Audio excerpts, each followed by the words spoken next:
Thank you, everyone, for joining us for our new webinar. It's about responsible merch. So, what does that mean? Why does it matter? We're here to help answer those questions. My name's Jasmine. I'm the marketing manager here at Genumark. Um, just doing a little bit of housekeeping before we get going. So, we're going to do about 30 minutes today. We'll try to stick to that. We know that your time is important, and we're really grateful that you're spending this time with us. Um, our Director of Environmental and Social Impact, Reba Joy, is going to be leading you through most of this webinar. We also have Brianna here from St. Regis Group, who is going to be speaking about a really cool project that we did with them, our employee awards, which you will read about in the guide that we also wrote to accompany this. We'll be putting up some links throughout the webinar. You can click on them. It won't take you out of the webinar, so don't worry about that. The guide is kind of delving deeper into what we're talking about today. And because you're joining us, you get the first look. It's not being released to everyone else until next week. So you get the preview. Couple quick other things not related to the webinar. If you're in Toronto, we are at PPPC NatCon next week, September 11th. We'll put up an RSVP link if you're able to join us. We'd love to see you. Also, Calgary branded merch meetup. It's going to be, I think, the first one we've done in Calgary, at least maybe in a while. That's September 25th. So we'd love to see you there if you are a Calgarian or will be in that area. I think that's all I've got. So without further ado, I'll hand it over to Reba. Amazing. Thanks so much, Jasmine. As mentioned, my name is Reba Joy. I'm the Director of Environmental and Social Impact here. Today, we're talking about responsible merch, and I was very excited to see the audience here that signed up is a mix of clients of ours, suppliers, and employees here at Genumark. So these are all the people that are involved in the responsible merch choices, and the way we can build better is together and helping each other out there. So very stoked to see that kind of mix. Okay, today we'll be covering these subjects. We're looking into an impact of a product, the layers and steps that go into it that you might not always think of when say a t-shirt arrives on your doorstep.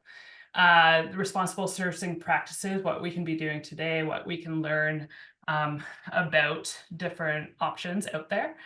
We have the amazing supplier spotlight with Brianna, who she'll talk to their initiatives and give a real life case study of what it looks like at one of our suppliers.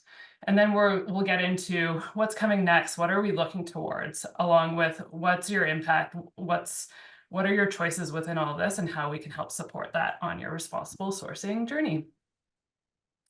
So starting off, an impact of a product. We see a shirt and we think, it's just a shirt, right? It can't have that much of an impact on the environment, on people. Like, what's the scale of it really? But once you start looking behind the scenes at each step, at each process that goes into making this one product, you begin to see there's a lot we can do, and there's a lot of choices along the way and areas that we can improve. Start at the raw material side. Two of the most popular materials are polyester and cotton. Polyester comes from oil. It's a non-renewable resource. It's not biodegradable. It breakdowns very slowly over time, could live in a landfill up to 200 years, and even still have microplastics being released. Cotton, on the other hand, it's a renewable resource and biodegradable, especially under specific conditions, can break down much easier. But on the other hand, it does have a large water footprint and requires chemicals and pesticides for its growth, traditionally. And all this to say is we need to take a clear look at these materials, not to say don't use one of them, but to understand the areas that can improve and steps we can take now and in the future to make it better.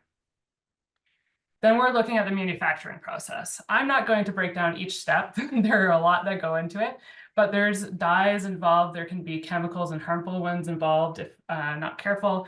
You need to think about how the runoff into the waterways and our streams is happening, the emissions of a factory, even the cutoffs of the fabric that go unused. What can we do with those? Are they being used for anything else or just thrown out? You think about decoration, there's just all these steps and layers even within this category. Then once the product is made, we have to get it delivered.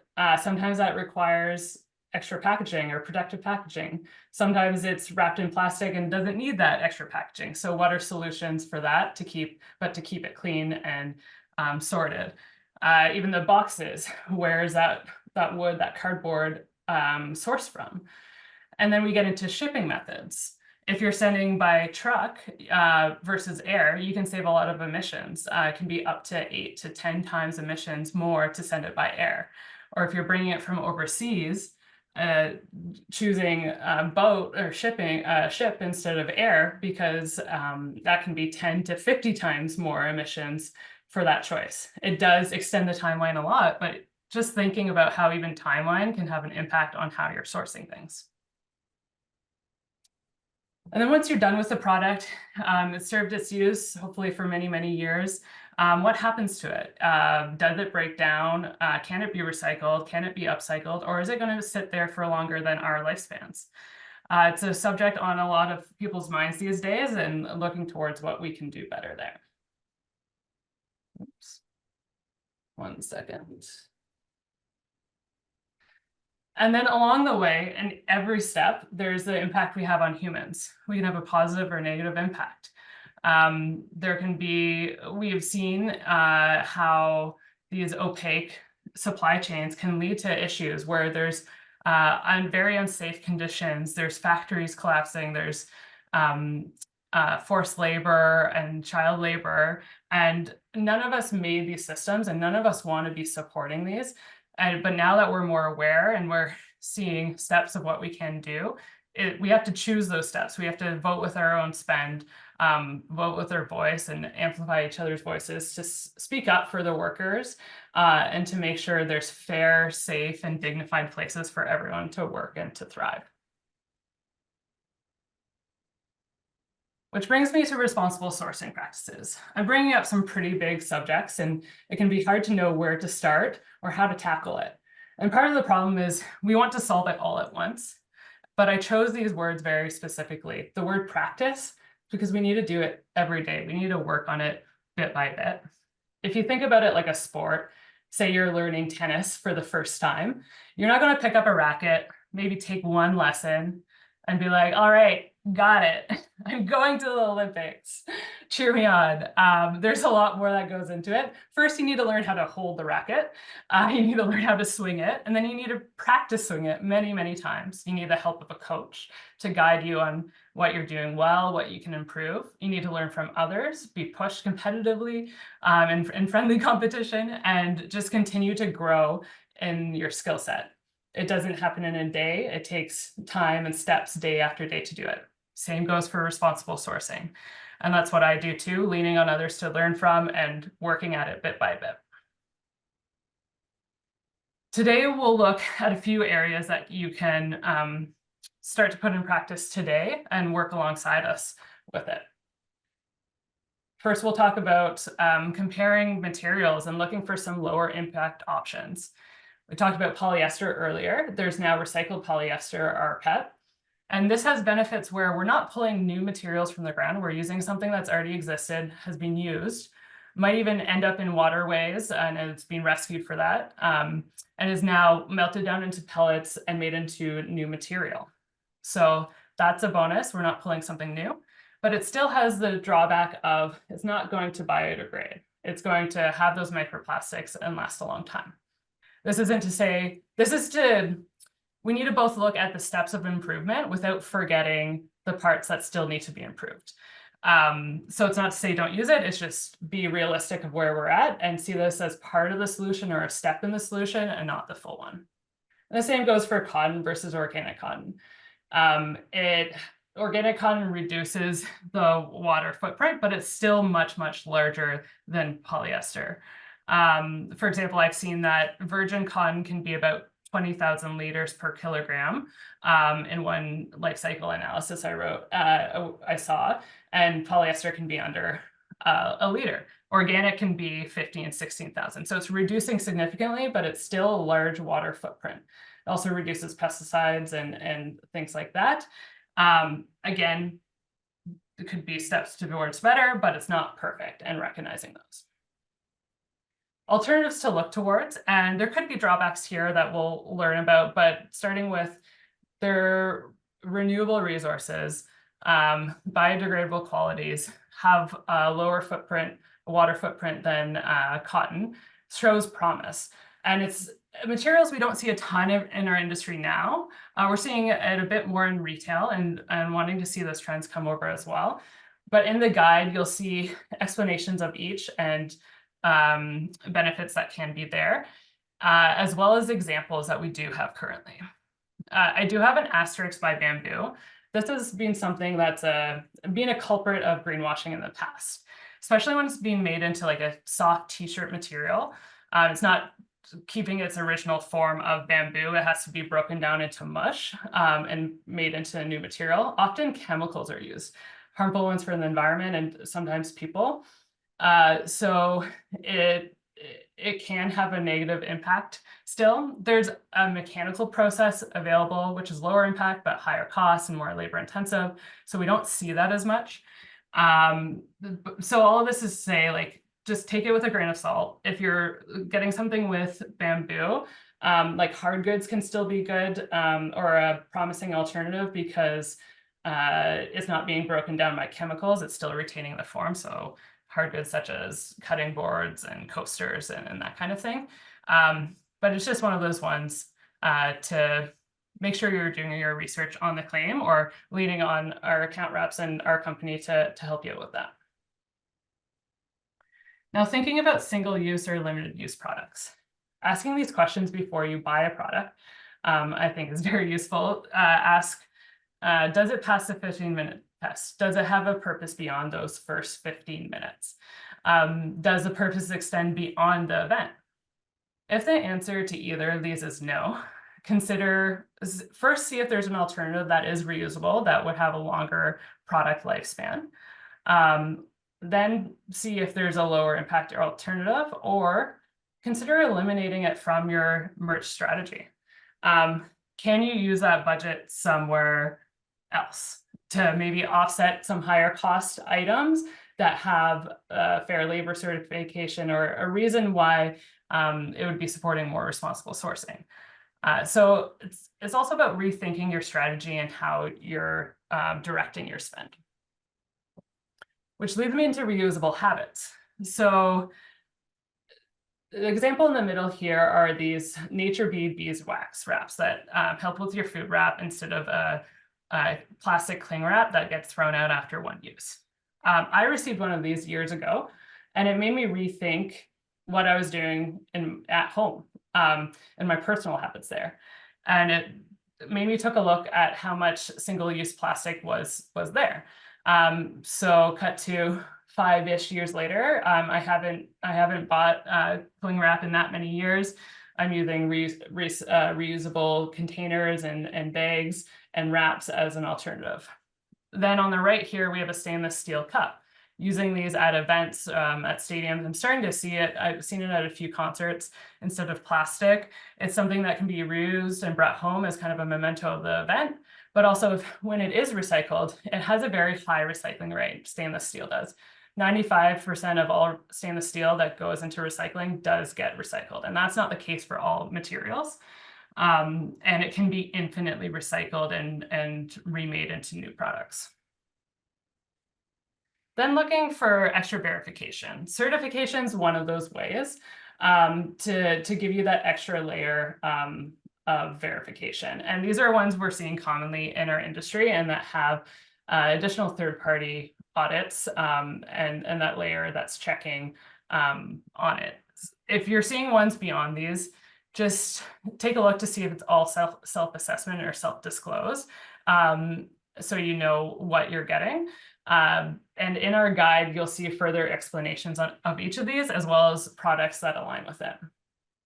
There are further ones more focused on social and fair labor, but even within these ones, there's social components and standards that they're held to. Now, I've thrown a lot of information out there so far. And I want you to know that Genumark is here to support suppliers, clients. Like, we want to work on this together. We are taking time to do the research and to invest in our own learning. This is going to be evolving along the way, and we want to be here to help spotlight the products and the new materials and the things that are improving so we can each get better in this journey. And part of that is spotlighting vendors that are helping us do this, that are putting into practice and looking for improvements. And that's exactly why we have Brianna here today. She's the VP of Compliance and Sustainability at St. Regis Group, and is going to walk you through some examples of what they're doing with their own facilities, along with their product sourcing within their team. Brianna, over to you. Hello, everybody. Thanks so much for being here. I'm so honored to speak here with Reba. You're doing an amazing job. And thank you so much for this opportunity as well. I'll share my screen now.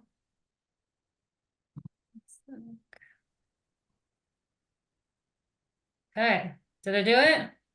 You did it. Yeah. You did it.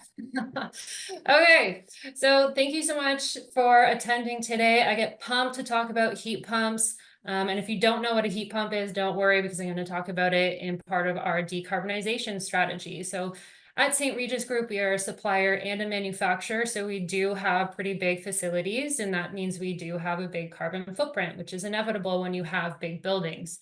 But what we are doing is trying to decarbonize those, and there's plenty of opportunity there. And I'll also talk a little bit about our eco collection. Lots of exciting things happening in innovation, and I'll talk about that really awesome project that we did with Genumark. So what is building decarbonization? So it's the process of making a building more energy efficient and reducing and or eliminating dirty energy sources like coal, even nuclear a little bit, get into natural gas. You want to reduce those and focus on solar and wind and geothermal, all those clean energy sources. Or if you're lucky like me, you live in Ontario or even BC, you have a clean energy grid, electricity grid already. And it's so important because 80% of buildings that will exist in 2050 are already built today. And most of them are using outdated, super inefficient construction methods. Many commercial buildings and manufacturing buildings are completely out of design. So it just means that they're using way more energy than they really need to, which equals more carbon emissions. So we'll kind of visualize here, how does a building emit carbon in the first place? So first, it starts with where that energy is coming from. And this is very dependent on the jurisdiction of the commercial building or industrial building. In the US, there is the electricity in the US still uses about 16% coal. So if you have a building in the US, you're already at a way higher carbon emissions than a building in Canada, for example. So it very much depends on where your energy source is. And then it depends on your building type, what you have in your building, and how much energy you're using, from electricity, heating and cooling, boilers. All of these consume energy, which equals carbon emissions.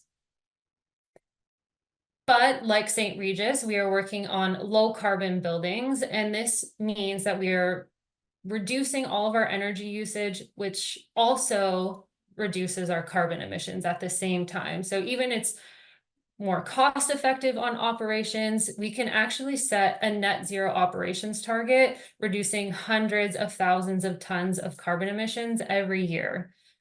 And people don't realize how impactful this is in reducing or mitigating climate change. 27% of global CO2 emissions actually come from operating buildings, just annually, day to day, flipping on the light switches, turning on the heat. All of those emit a lot of carbon. And that is a big part of our global carbon footprint. So this often goes under the radar. It's not like sexy in terms of sustainability, but it has a big impact. And it's something we can control. 22% comes from transportation. I can't tell Taylor Swift to stop flying all over the place, but I can stop and I can control the operations of my building. And that's why it's so important, because we can make huge changes right now if every big building owner does these energy efficient projects. It also means that all of the products and services coming from St. Regis Group actually have a lower embodied carbon footprint from cradle to cradle, cradle to gate. It means that everything that we do has a slightly lower carbon footprint just because of that reduced carbon in our building operations. So quick quiz. And I don't think I can actually ask anybody this, so I'm just going to guess. Everyone is going to think, where does a commercial manufacturing building, where does most of the carbon emissions come from? Most people are going to say the propane generator, because propane, it's yucky, it's dirty, it's got a lot of carbon. It's actually heating equipment. And yes, this very much depends on where your building is. Anywhere in a cold climate, heating uses a ton of energy because it relies on mostly dirty fuel sources. But there are ways to change that. If you're a tech company, if you're AI, crypto, server rooms probably going to be your biggest carbon emission source. Compressed air uses a ton of energy. If you have compressed air in your building, definitely go efficient there. You can actually pay for your compressed air equipment in less than 2 years by upgrading. Decarbonization at St. Regis. So what we're working on right now is a huge fuel switching initiative. And this is a ton of money. We do this not just for the operational costs, but to reduce our embodied carbon footprint on our buildings. And this has a huge impact. And this is why I say I get pumped about heat pumps, because they are the electrification of heating and cooling a building. And that's so important because when we reduce that reliance on natural gas, and traditional fuel sources, and we use electricity, we can also add in solar to power our heating and cooling. So now you're using free, clean electricity source, sun, to heat and cool your building. That's a really, really good impact. And then there's, of course, other initiatives you can do as well, like LED lights. That's our brand new air compressor right there. Tons of really cool things happening. Solar panels. So who had like those old brick Nokia phones? We all had them. They were like massive. They're like 10 pounds. Solar panels are in that same kind of realm of being old and heavy. This is the future of solar here. It's going to be so light that you can take a panel, stick it on anything, and you've got free energy there. Not only is that good for the environment, it's also good for our wallets because it reduces your consumption electricity sources. This is also great for buildings too, because solar is so heavy, it's hard to put those on older building types. Just to say that there are a lot of new innovative ways of reducing carbon in a building. The key takeaway really is how the product is produced is just as important as what the product is. So as an example, you have this eco product here made from 2 different suppliers. If it's made from a really high polluting factory that uses coal in their source or whatever, maybe they have really harmful chemicals, and also that social impact too, which I think is so important that Reba was talking about. The difference between these 2 suppliers, it kind of negates the sustainability feature of that end product if it's coming from a really dirty source or a really unethical source. So it's really important how it's produced, where it's coming from is just as important as the end product. And I'm going to go super quick because I feel like I'm just about at my 10 minutes. So eco collection items, like Reba said, there is a good, better, best to eco products. And being transparent in that is the most important part, because it's okay that some products have a sustainable feature, 1 green star, 2 green stars, or maybe it's epic. Maybe it's the best sustainable product you've ever seen in your life. And I do have that for you in a couple slides. But here's some journals. One of them has recycled paper. That first one there is good. It's got that FSC certified. Better, the second one here, because it's made in the US, so lower embodied carbon footprint. And that third one actually doesn't use any paper at all. It's made from recycled cotton. So it has an even lower embodied carbon footprint as well, a lower water impact as well. So being transparent in that and not saying that first one is like saving the world, that's fine. We have a product that has a green star, and then we have a product that does have a more epic sustainable feature. Something like a reusable utensil set with the lunchbox as well. 2 green stars because it's made with bamboo, non-toxic because it's tested, and then stainless steel, which is much more sustainable than a plastic, for example. To get this product to maybe 3 green stars, you'd want to make it or source it with recycled stainless steel. And then Ocean Bottle, this is like that epic, really awesome, sustainable product. Not only is it made from recycled content, it has a really great give back initiative where every ocean bottle funds the collection of 1,000 pounds of ocean bound plastic. So really great social impact on top of a sustainable impact. And then last little example here is our Plastico Awards. So these are these great awards that we did with Genumark. I'm so proud of them. They're actually made in Canada using single-use plastic bags that this artist in Vancouver sources from local stores. He also has a partnership with Ocean Legacy here, so they actually clean up ocean-bound plastic. And then he turns it into art. So he uses thin plastic waste as art. So traditionally he would make these huge art installations, and now we're making awards out of them. By collecting, he sorts them. Very, very cool thing. It's very unique. I've never seen anything like this, and it's all hand done in Canada.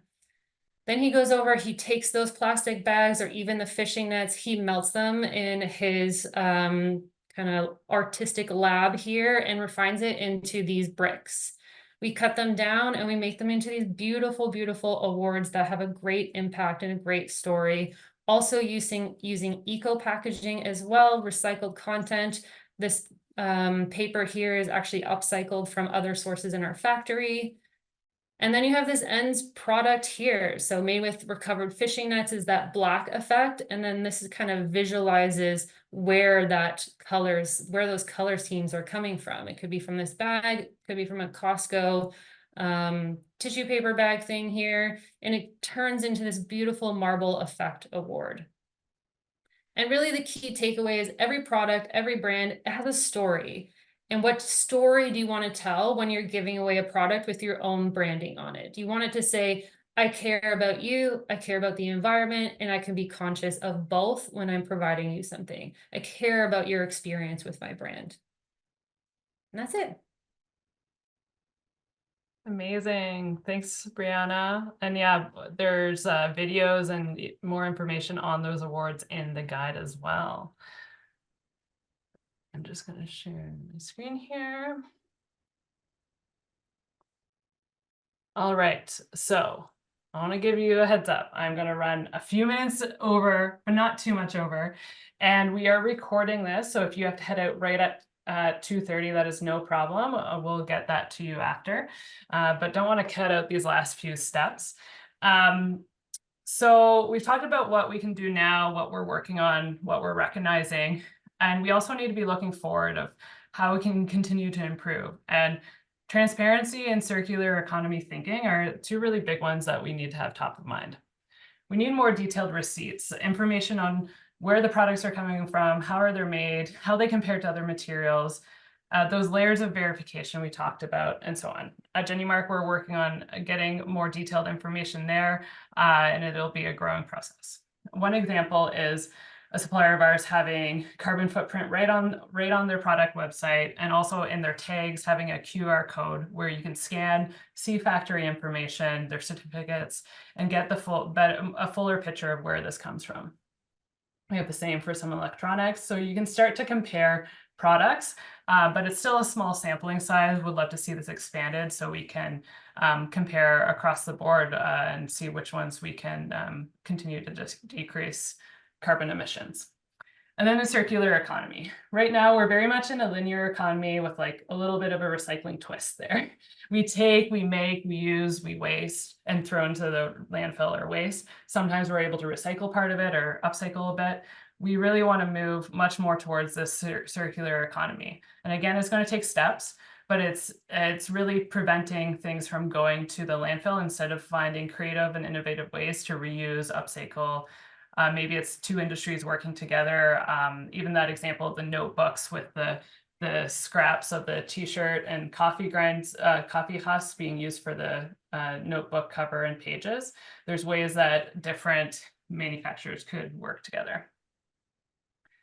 Part of circular economy does include upcycling, and this is something we can do now too, and would love to see expanded. There's we can take banners and tablecloths and make them into new tote bags and laptop sleeves or pouches. We can source items that are made out of skateboards or chopsticks or bottles and make them into new, beautiful and useful items to be regifted. End of product life is an area we're exploring and researching more.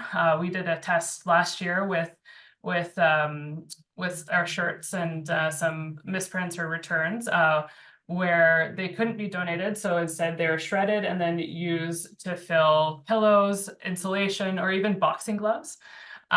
So finding a new life for these products. And then there's also fiber to fiber recycling that we're researching more. It's broken down more into its original fiber, say it's cotton or polyester, and made into a new material.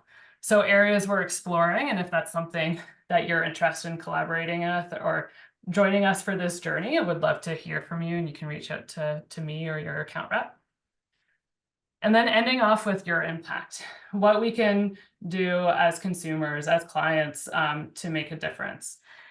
And a lot of it boils down to intentional product selection. Thinking about the why and the purpose of why you're getting this product. You're making a physical product and putting it out into the world. And it should have the same space as any large scale business strategy. It's something that's representing you in a room when you're not there. So what message are you trying to get out? What goals are you trying to achieve with it? And sharing that information with your account rep so then they can help curate items that fit those purposes. And then voting with your spend, seeing the areas where you can cut out items that might be more wasteful and direct that somewhere else. Fortunately, we do see more items with sustainable features that are lower cost, but it's not always the case. Sometimes there is that higher price tag. And we need to remember these systems and these buying habits have been based on profit being prioritized instead of people and planet. So when we're making that shift, it means there's going to be times where it is more expensive. And in those instances, maybe it's buying less so you can buy better.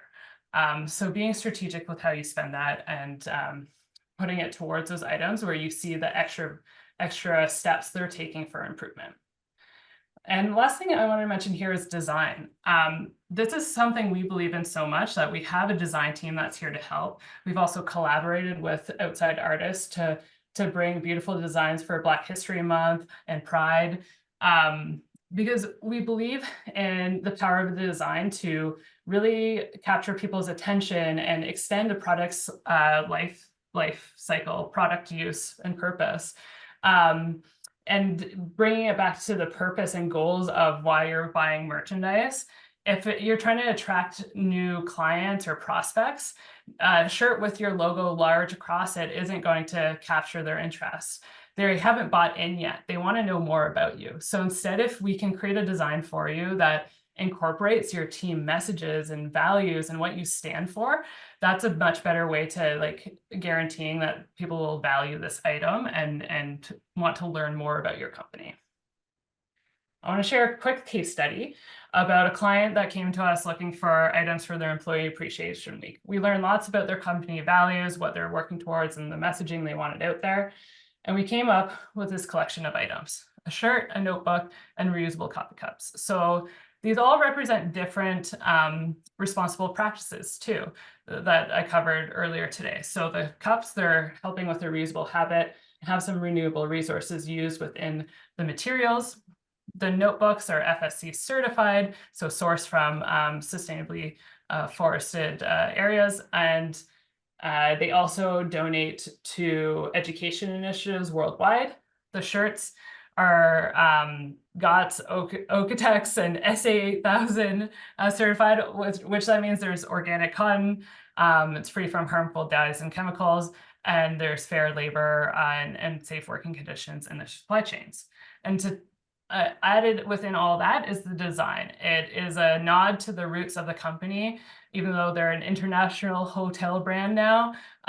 They started as a hamburger and a root beer float stand. So that's the power of what good merch can do. It can connect your staff, your clients to your company, make them excited to wear it and represent what you're all about. It can tap into the nostalgia and the roots of where the companies come from. It can build that community, it can build that trust. If your merch is walking the walk for you and showing that you're representing your team values and your sustainability practices, then it's just another representation of it. And it's amplifying that message for you. But the power of bad merch is it can disconnect. If you're giving out something that's going to be thrown out, your message isn't going to get across, and it's going to contradict what you're putting out there in other arenas. And I also like to say the only person that can really tell a story from a trash can is this guy, Oscar, over here. So that's defeating the purpose of why you're buying merch in the first place. It can also break down and confuse the messaging. If you're saying you're doing one thing and supporting people and the earth and a better environment, but then your product is contradicting that, then it's going to leave your customers, your staff really confused. And it's going to chip away at that trust, so that when you do have these big accomplishments or changes you've made, even if they are true, you might have lost that trust from your stakeholders, and they're like, oh, but then this other thing they're doing didn't represent that. Like, how much can we really trust it? So it's really important to think about it that way. So at the end of the day, merch is representing your brand, and you need to think about what you want it to say, what you want it to stand for, what is it amplifying, and think about every step along the way. When it comes to responsible sourcing, we can make an impact with every choice we make. We can do that right now. There's options where we're helping reduce waste that ends up in our waterways. They're using less chemicals, water or energy during production, that are providing safe, dignified areas of work, and that are giving back to communities and supporting social initiatives. Those are choices that are there that companies and brands are working towards to always improve. And it's not perfect. There's still a road ahead of us, lots of things we can be working on. Again, it's a practice. We build on it step by step. But what we do is we keep on trying, we keep on learning together, we keep on raising the bar for each other and keeping manufacturers, brands accountable to these improvements.